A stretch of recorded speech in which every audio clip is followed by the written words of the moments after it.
Hare Krishna, Krishna Krishna, Hare Hare, Hare Rama, Rama Rama, Hare Hare.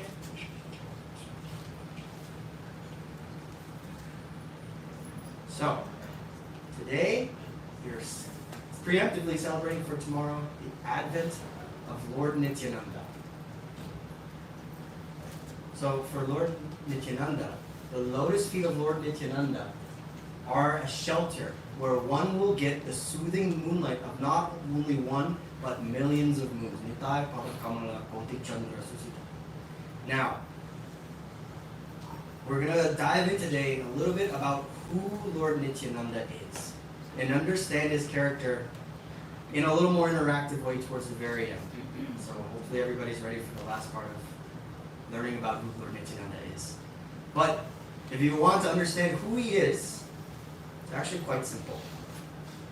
So, in Adi Lila of the Chaitanya Charitamrita 5.6, Say Krishna Navadvipe Sri Chaitanya Chandra, Say Balaram Sangha Sri Nityananda. That original Lord Krishna appeared in Navadvip as Lord Chaitanya, and Balaram appeared with him as Lord Nityananda. So quite simple and to the point, Lord Nityananda is Lord Balaram, advented in Kali Yuga.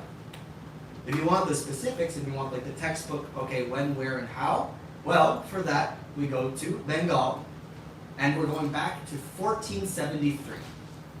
So in Bengal, this time period, we have in Mayapur, where we have the advent of Lord Chaitanya, you go a little northeast, and you go to Ekachakradam. And that is where Lord Nityananda appeared. Does anybody know who Lord Nityananda's parents are? Anyone want to take a guess?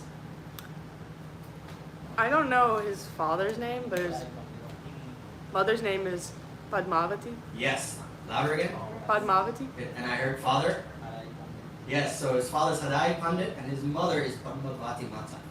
And he was born to them in 1473 in Ekachakradam, where now you can actually go on pilgrimage to the very site where he was born. Now, let's get a little more into the semantics of who Nityananda is. Since I know we're running on ISKCON time, so of course the Abhishek went a little over, so we're going to kind of condense it a little bit. So, if we want to understand what Nityananda means, it's comprised of two words. First word we have is Nitya. Does anybody know what Nitya means in Sanskrit? Always.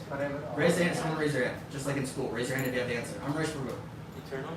Yes, eternal or eternally. Very good. And then what about Ananda? Right, Rupa. Bliss. Bliss. So you put those two together, eternally blissful, or as Srila Prabhupada actually has quoted it, Nityananda means, Nitya means eternally. Ananda means happy. So Nityananda has no unhappiness. It is physically, mentally, emotionally, spiritually impossible for Lord Nityananda not to be happy. Even when he's angry, even when he's sad, he is still happy. Which will be part of his nature, which we're going to talk about in a little bit. So, Lord Nityananda, he is the Lord's intermediary for Lord Chaitanya. Whatever is going on, whatever order that Lord Chaitanya wants to enact, Lord Nityananda is right there, ready to go. So in Chaitanya Charitamrita and Adi Lila 5:156, it is said, Lord Chaitanya is the same Lord Krishna, Lord Nityananda is Lord Balaram. Lord Nityananda fulfills all of Lord Chaitanya's desires. All of them. So we remember, Lord Nityananda is Balaram. Who is Balaram? Krishna's brother. Older or younger? Older. Older. What is the job of the older brother? To protect the younger brother, to look after them, to provide everything they need. Sometimes that's not exactly in the way you would think. Older siblings tend to have an interesting relationship with their younger siblings in a way that they take care of them. So for example, my older brother would literally throw me around and everything, but he would still look after me, make sure I got home from school safely and had everything I need. But he'd still show that type of brotherly affection that's a little bit tough sometimes. Lord Balaram does the same for Krishna. Always looking after him when he's going out for the cow pastures, seeing that he has everything he needs, but at the same time giving Balaram trouble. Lord Chaitanya does the same thing to Lord Nityananda. Lord Nityananda is older than Lord Chaitanya by 10 years. And Lord Nityananda does everything he can to protect Lord Chaitanya. But in some cases, as you're going to see, he does it in very interesting ways. But all of these pastimes of Lord Nityananda, think of it like that, like the verse, soothing moonlight, blue moonlight. There's actually a natural phenomenon called a blue moon. Has anybody ever seen a blue moon before? So it's when the full moon rises, and when it mixes in with the atmosphere and the gas, it has this beautiful blue tinge. And if you go under a full moonlight, it feels soothing to the body. Now exemplify that times 10 million. And that is the effect that Lord Nityananda has. So rather than just go in, flip page, this is what we know about Nityananda, we'll go to this pastime. The way I want to dive into understanding who he is actually we're going to break it down via the 12 names of Lord Nityananda. So, for the first one, we actually already covered it. Nityananda. What does it mean? Eternally always happy. Eternally always happy? Eternally blissful. We need to send you back to English class. No, eternally blissful or always happy. Always happy. Or never unhappy. Or however many ways you can use the English dictionary to flip-flop those names. We're going through 12 names of Nityananda, but for each one you can find a different way to word it. And you can find that Nityananda has unlimited names. Because remember, he is Balaram, he is Sankarshan, and he is Lord Anantadev. And Lord Anantadev is constantly listing off tens upon millions and unlimited number of names of the Lord. But his second name is Avalutendu. This means the transcendental moon of the divine madness of love, completely untinged by his own material energy. Completely untinged and mad love. Pure, ecstatic love. This is the condition that Lord Nityananda manifests this. And we can actually understand this from a pastime. So, when Lord Chaitanya went to go see the deity of Jagannath in Puri, he became completely ecstatic, displaying all the symptoms of pure love for Krishna. Hair standing on end, tears rolling down his eyes, fainting on the temple floor. After he fainted, he was actually brought to the house of Sarvabhauma Bhattacharya, who at that time was a Mayavadi, or an impersonalist. Someone who didn't understand or recognize that the Lord has a personal feature. But he had recognized the symptoms that Lord Chaitanya, this sannyasi, was showing ecstasy on the floor of the temple. So he brought him to his home to recover. While Lord Chaitanya was still unconscious at the home of Sarvabhauma Bhattacharya, Lord Nityananda and the devotees also went to go see Lord Jagannath. And Lord Nityananda began to show those same exact ecstatic symptoms. And he was actually about to collapse on the floor, the same way as Lord Chaitanya, but the devotees caught him before he fainted on the floor out of pure love. The specific verse is actually from Madhya Lila 6:35. When Lord Nityananda Prabhu nearly fainted, all the devotees caught him and steadied him. At that time, the priest of Lord Jagannath brought a garland that had been offered to the deity, and they offered it to Lord Nityananda. So that's how mad Lord Nityananda is. Seeing Lord Jagannath, he will faint, just like the Lord. Because remember, if Lord Chaitanya is Krishna, and Lord Nityananda is Lord Balaram, Krishna and Balaram are non-different. So he is the Supreme Personality of Godhead. And just as Lord Chaitanya advented to show us what a pure devotee is like, and what symptoms should be seen, Lord Nityananda does the exact same thing. But there's another interesting pastime to show how he is a little bit mad with how he acts. And this actually, we fast forward a little bit. So the devotees in Bengal wanted to go to Puri to see Lord Chaitanya at Puri. So as they're going down, there is a devotee who's in charge of seeing to the accommodation of all the devotees as they arrive to Puri. And his name was Shivananda Sena. So, Shivananda Sena was trying to get everything prepared, but as the devotees are coming with Lord Nityananda from Bengal to see Mahaprabhu in Puri, they didn't have sufficient enough places for all the devotees to stay, to be well taken care of. And Lord Nityananda, finding out about this, saying, how can this be? All of the devotees, we are here to see Lord Jagannath and my beloved Lord Chaitanya. How can you not give us this opportunity to see him? he gets so angry with Shivananda Sena, he kicks him right in the chest. And then Shivananda Sena, instead of just being angry and resorting back with the same violence, he actually takes that as a blessing. I have just had the lotus feet of Lord Nityananda right on my chest, right on my heart. The dust of the lotus feet of Lord Nityananda now reside within my heart. And he afterwards offered full obeisance to Lord Nityananda. And then Lord Nityananda, in his mercy, lifted him up and embraced him with a big hug. And then he went and made sure that all the devotees had sufficient accommodation to go see the Lord at Puri. And in Antya Lila of Chaitanya Charitamrita 1233, it's explained, one of Sri Nityananda Prabhu's characteristics is his contradictory nature. When he becomes angry and hits someone, it is actually a benefit. And that pastime exemplifies it. But you also have to remember, Lord Nityananda is Balaram. What's a characteristic that you can define Balaram as? That's something that, if you wanted to describe him as one word. Sponge. Strength, that's good. What else? Other? He likes to wrestle. He likes to fight. Or in other words, he is very headstrong. He is blunt. He will give you his message one way or the other. Whether that's a very firm embrace, whether that is a punch to the collarbone if you're Dravida the gorilla, whether that's a blade of grass, or in Lord Nityananda's case, if it's his feet. He likes to kick, and we're actually going to come back to his another pastime involving the lotus feet of Lord Nityananda. But anything involving the lotus feet of the Lord, even though it may seem very blunt and violent, it's still a blessing, because that's what we always pray. That's what we always pray to, the lotus feet of the Lord. We don't pray to the face, not to the heart. We pray to the feet, because when someone offers someone respect and humility, you bow down. And when you bow down, what's the first thing you see? The other person. Their feet. His next two names, number 3 and number 4, are Vasudha Prana Vallabha, and number 4 is Jahanavi Jivatapati. So the first one means the most dear and beloved life breath of Srimati Vasudha Devi, and the direct incarnation of the Lord Balaram's wife, Srimati Varuna Devi. So his first wife is Vasudha Mata.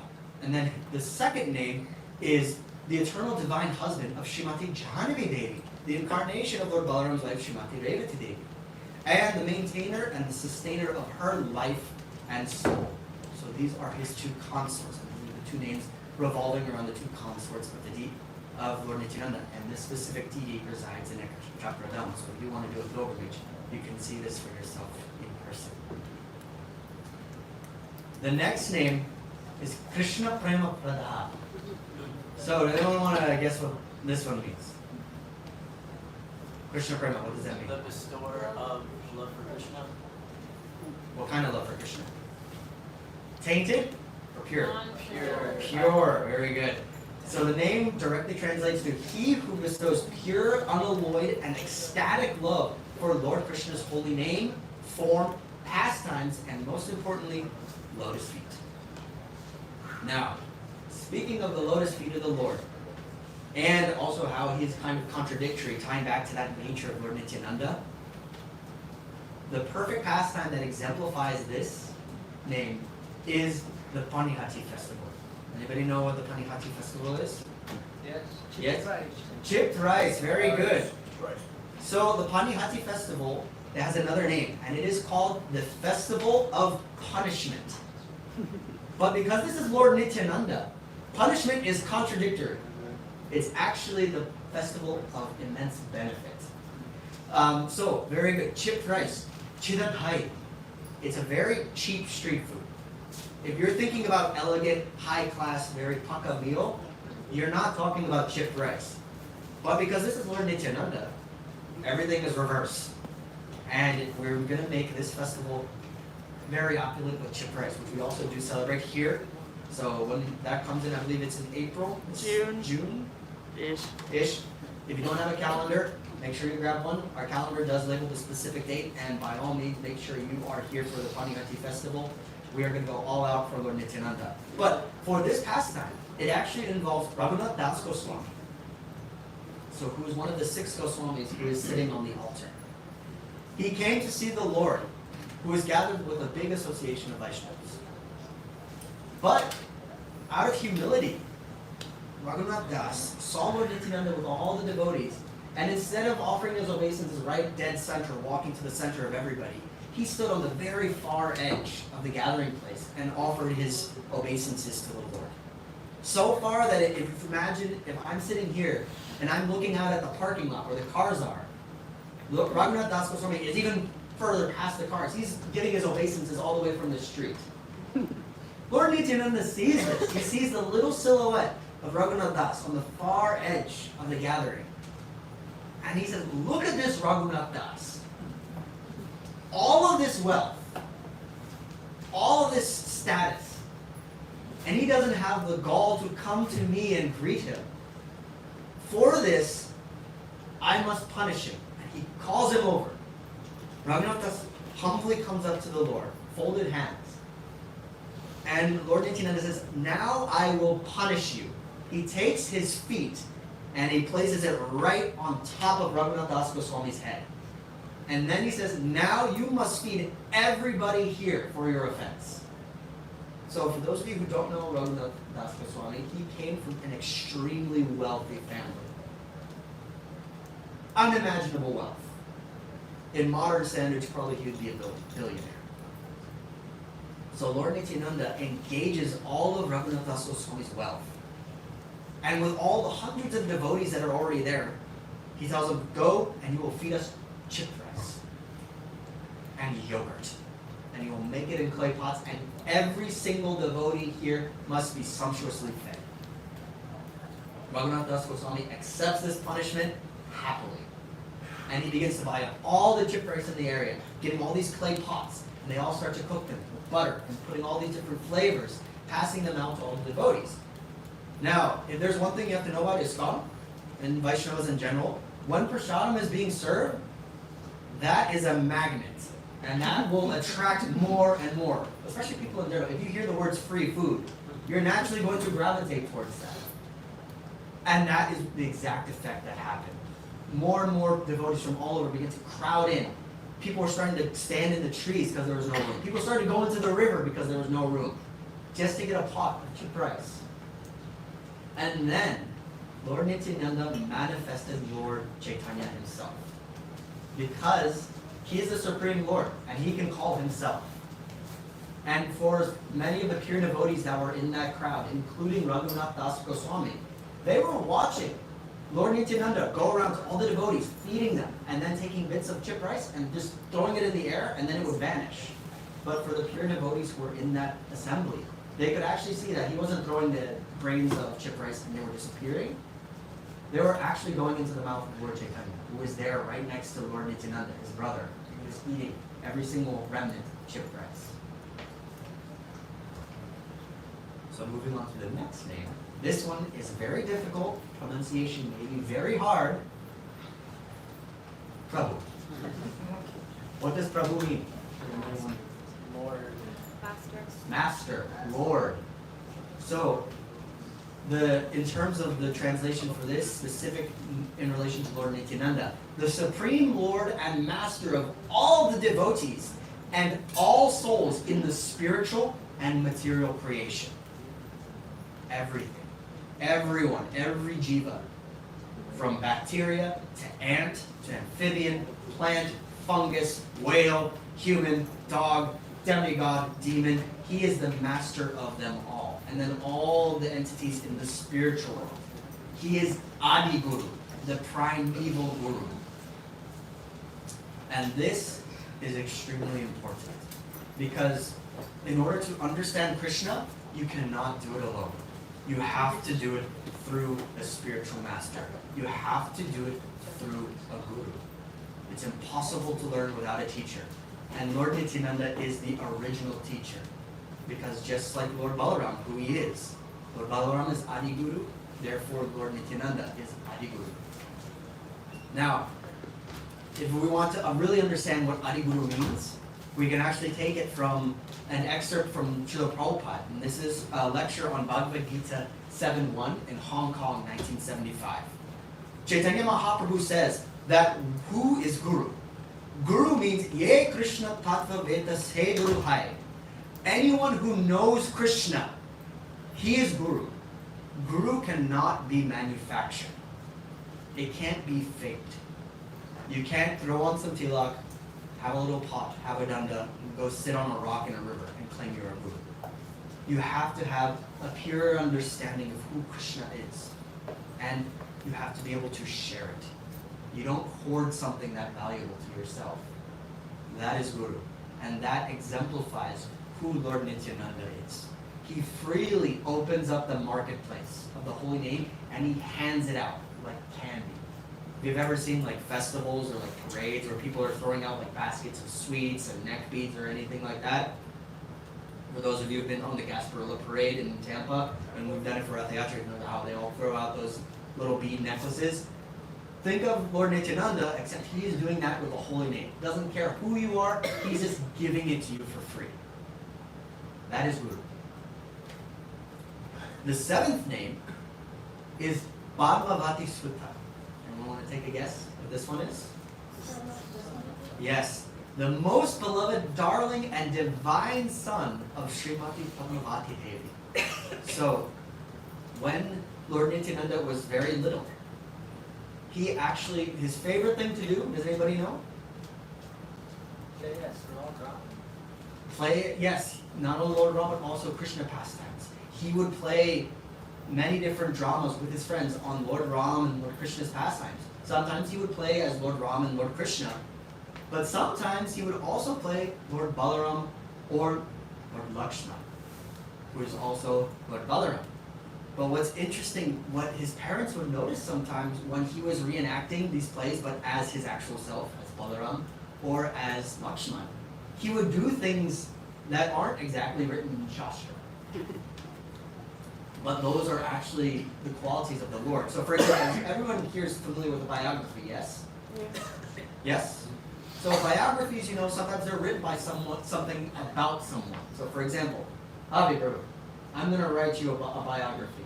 I'm going to write all the things I know about you, all the little details. But if you wrote an autobiography, there might be a little bit of difference, right? Because do I know you completely? Do you know yourself completely? Or trying to? Trying to. But think of it like an autobiography when Lord Nityananda was enacting those pastimes. The person who's writing an autobiography will always know more about themselves than an author of biography. So that's what Lord Nityananda was doing. So of course Shastra will describe very in-depth detail about the pastimes of the Lord. But the actual desires and everything, if the Lord himself is doing it and enacting, those are things that you can't always express if you're just an author and not the author of the autobiography.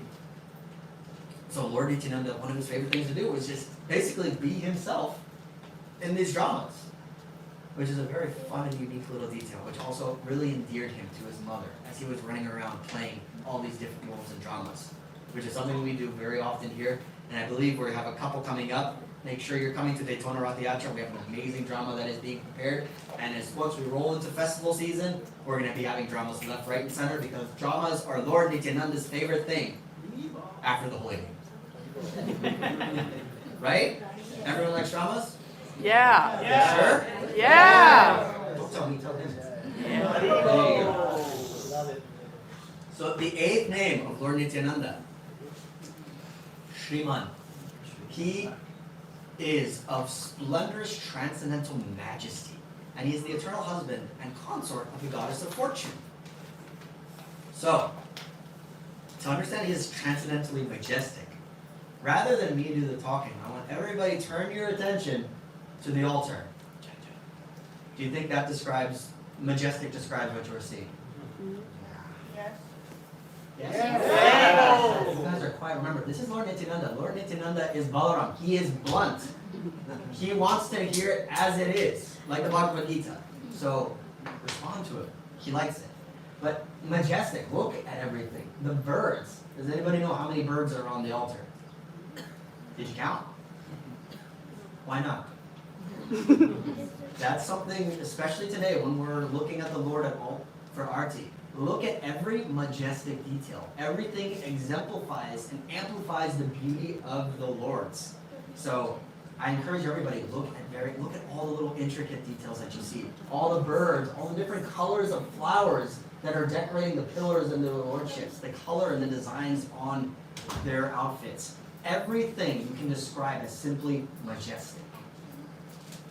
The ninth name is Sachinanda Purvaja, the most beloved elder brother of the Supreme Lord Gauranga, who is the divine son of Mother Sachi. So, as we remember, Lord Nityananda is 10 years older than Lord Chaitanya, the elder brother, just as Lord Balaram was the elder brother of Krishna. Was Lakshman older or younger? Younger. Why then did he come in the next appearance? Why was he older? Does anybody know? Yeah, because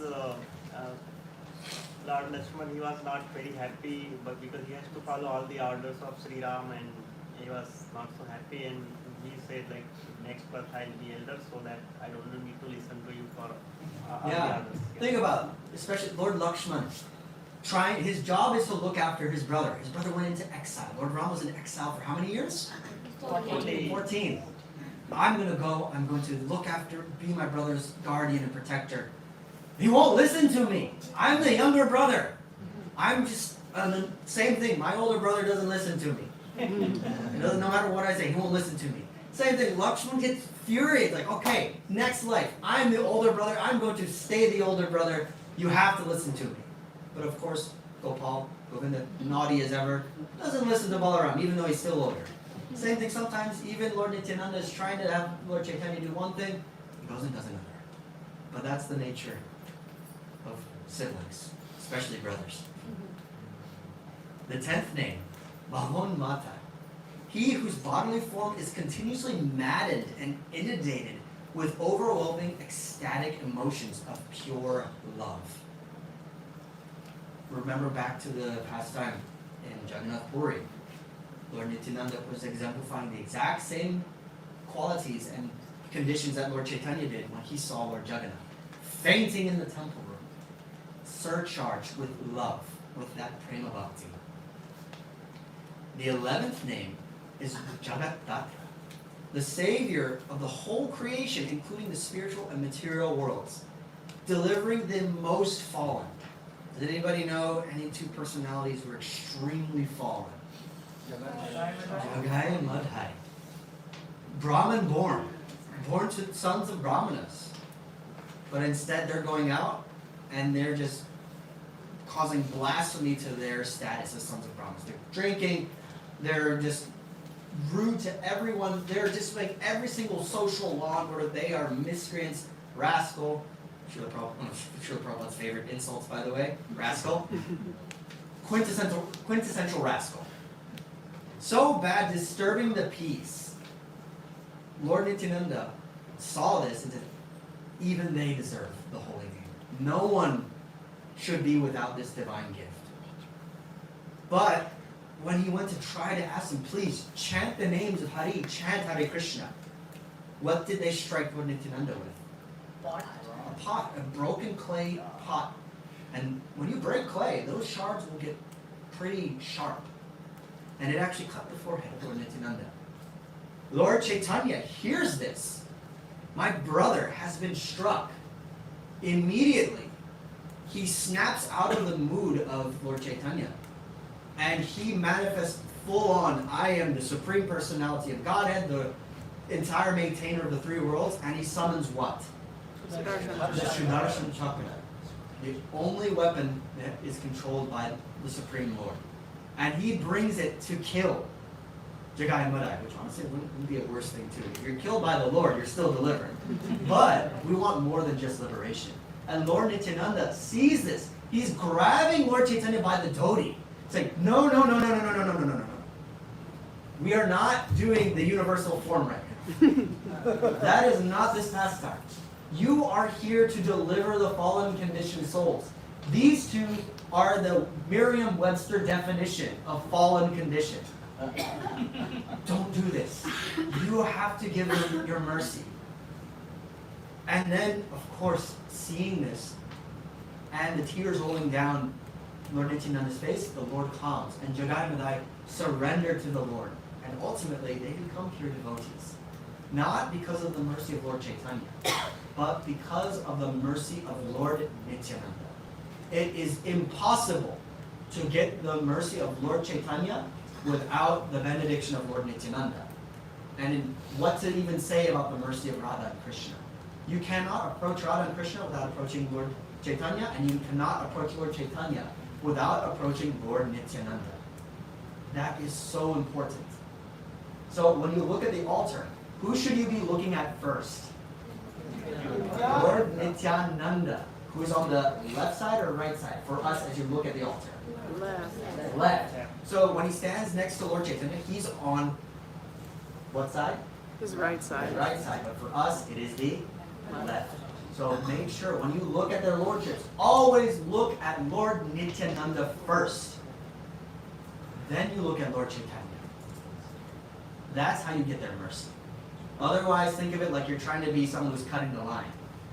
Line cutters are not looked favorably upon. Take your time. Really soak in, drink the cool moonlight of Lord Nityananda.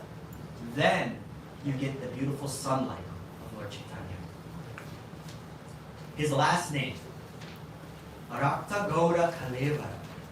He whose divine bodily complexion and radiance is golden, tinged with red. Absolutely beautiful complexion, just like Mahaprabhu. Both of them are immensely beautiful. And we already talked about today, the lordships are majestic, yes? Yes. Soak that in. Let that feel like 10 million moons. So these 12 names are actually composed. We'll circle back to one of the previous names when we talked about Sarvabhauma Bhattacharya. These 12 names are actually composed by him. So remember, Sarvabhauma Bhattacharya was originally a Mayavadi, an impersonalist. We're all one. The Supreme is in everything, but he doesn't have a physical form, which is an incomplete understanding of the Lord. Because we know the Lord has a form. He is the source of everything, just like the sun and the sunlight. The sunlight is part of the Lord, but it's coming from the sun. So when Mahaprabhu went to Puri and he spoke with Bhattacharya after he regained consciousness, they explained Vedanta. And he was explaining all these different philosophies, but then Lord Chaitanya corrected him after listening for countless hours and days. And he just gave him this simple understanding that your explanations, I understand them, but you're missing the concept that everything comes from a source. And that source is Krishna. And through this discourse, Mahaprabhu was actually able to touch the heart of Sarvabhauma Bhattacharya. And the Bhattacharya became an immense and a beloved devotee of the Lord. And whenever Lord Chaitanya and Lord Nityananda came to Puri, he always saw to it that they had every facility that they needed. And Sarvabhauma Bhattacharya wrote all of these 12 names to describe Lord Nityananda. Now, at the beginning, I mentioned that we're going to really dive into these names. We just talked about them. Now we're actually going to sing them. We're actually going to sing the bhajan. Y'all ready? Yeah. Very good.